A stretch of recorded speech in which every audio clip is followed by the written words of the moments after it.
Awesome. What's up, guys? I want to go through and talk to you about fringes. So you can see we've got some, very aggressive and kind of 80s inspired looks into something a little more commercial and a little more trendy that we're seeing here. So everyone always asks, like, how do you go in and create the perfect fringe? And what I find is it's all understanding where the fringe lives. So for every client is unique. We all know from the clients that we do. It's understanding that changes in direction to understand where that fringe actually lives. So what we're looking for is major changes. So when you think about it, the head is oval. It's round, but more oval. So when you look here through the sides, what you'll notice is when I lay my hand flat on the front and my comb flat on the side, it creates this corner. What that corner tells me is where that fringe should live. So what I want to do is not generically just look for the corner of the eye. We want to go in and actually find the corner, use that as a point of reference, and then we would do the same thing to the other side. What that tells us is anything between those 2 points of reference is where naturally that fringe should live. And it's usually going to live in like a triangular section. Now, could we go wider with that fringe? Absolutely. Things to remember, though, are you're going to have to blow dry the hair out of where it lives to make it not look like what I call a horizontal fringe or a fringe that keeps going. If you've ever had that happen, I know none of us have done it. We've seen people do it, right? But it's understanding where that fringe lives. Now, the second thing is this.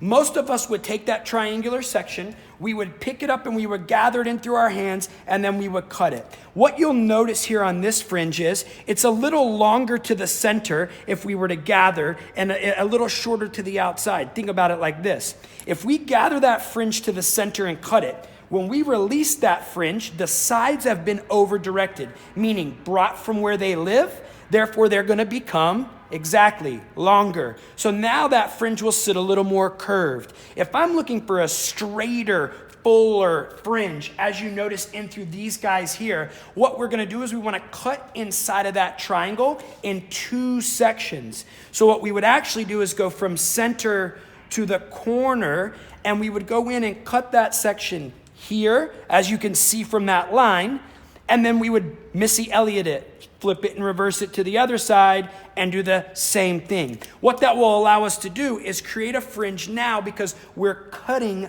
based on head shape and the head changes position. And so what that allows for us to do is now cut a lot cleaner line. So you can notice both of these are horizontal fringe. The difference, what you'll notice is this one's a little firmer and this one is a little leaner. Well, what creates firm and lean lines? This one's cut horizontal, and this one is actually cut vertical. Think about it. Vertical lines elongate, they lean a shape out. You can notice within this fringe, it sits very lean. It doesn't look like it builds the weight, right? Whereas when you look at the other fringe, it's a lot heavier, firmer, stronger. Simply finger position, horizontal versus vertical. So here what we did is we went through vertical and through the center. And as we worked inside of that triangle and we cut 3, 1, 2, 3 to center, and then 1, 2, 3 to her right of center.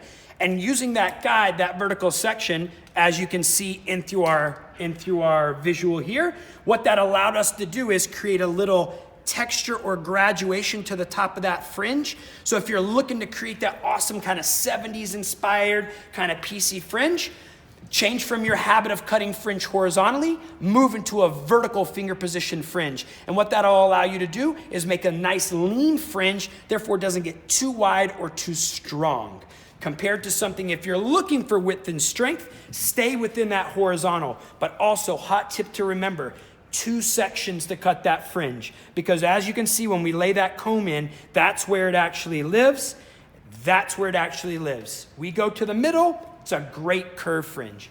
If you're loving what you're seeing, you can come take a class at the Redken Exchange. I teach a 4-day class called Cut No Why, 9 to 5, super in-depth of all your cutting questions. The name fits it. It's understanding the why out of what we do. And think about it. If you got something out of this in 5 minutes, you're definitely going to get something out of 4 days. You can come check us out at redken.com for more inspiration, at Redken on Instagram, or come follow me for some more inspiration. Just be here. Take care, guys.